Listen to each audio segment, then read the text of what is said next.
Green army Chhattisgarh के द्वारा आयोजित मंदिरों को पॉलिथीन मुक्त बनाने हेतु भव्य बैठक आज दूधाधारी सत्संग भवन मछपारा रायपुर में संपन्न हुई। कार्यक्रम में 125 मंदिरों मठों के पुजारी महंत एवं धार्मिक प्रतिनिधि उपस्थित थे।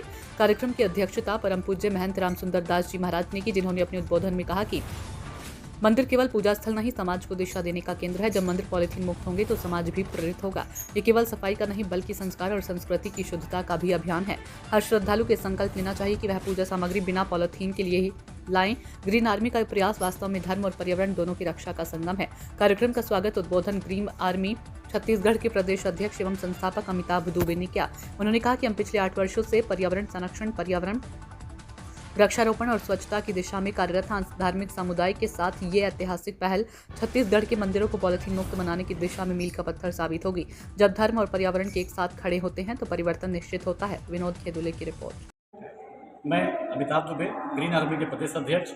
सिंगल यूज प्लास्टिक पॉलीथीन एक जहर है, हमको इसको बंद करना चाहिए।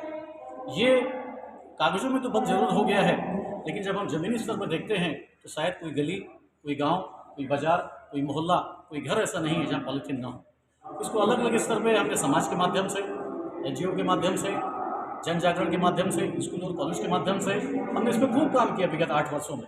लेकिन जो अपेक्षित सफलता में मिलनी चाहिए थी, मैं पूरी जिम्मेदारी के साथ बोल रहा हूँ कि इसको रोकने में हम असफल रहे। इसलिए हमने इसमें निवेदन किया महान जी से कि इसकी एक शुरुआत एक ऐसे स्थान से होनी चाहिए, एक ऐसे केंद्र से होनी चाहिए इसकी आवाज़ छत्तीसगढ़ में मानी जाती है।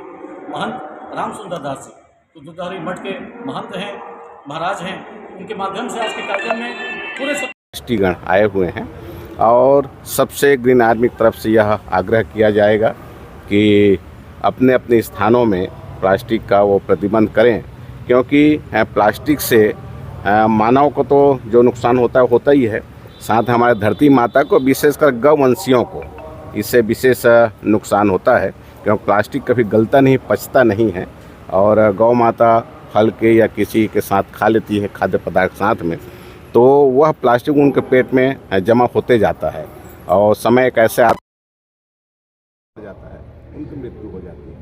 तो इन सब बात को लेकर के यह पहल की जा रही है।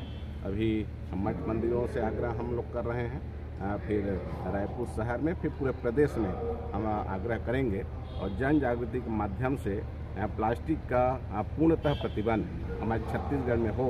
लोग स्वतः होकर के प्लास्टिक से को प्रतिबंधित करें, ऐसा हम सबका प्रयत्न है। गौ माता के संरक्षण के लिए राज्य सरकार भी अभ्यारण्य का केंद्र खोल रही है, इस पर आप क्या कहते हैं? मैं बहुत शुभकामना बधाई देना चाहता हूँ राज्य सरकार को कि वो गौ अभ्यारण्य खोलने के लिए उन्होंने घोषणा किया है, लेकिन आग्रह मेरा यह भी है कि वह घोषणा तक न रहे। आज 2 साल हो गया, कहीं कोई एक अभ्यारण्य दिख नहीं रहा है। जो पहले से गौठान जहाँ गौ संरक्षित रहते थे, वह गौठान भी आज बस से बदतर स्थिति में है। तो केवल घोषणा ही न हो, कार्य परिणित हो। गौ माता के लिए मैं इतना ही आग्रह सरकार से करना चाह रहा हूँ। और कुछ पूछो बताएं।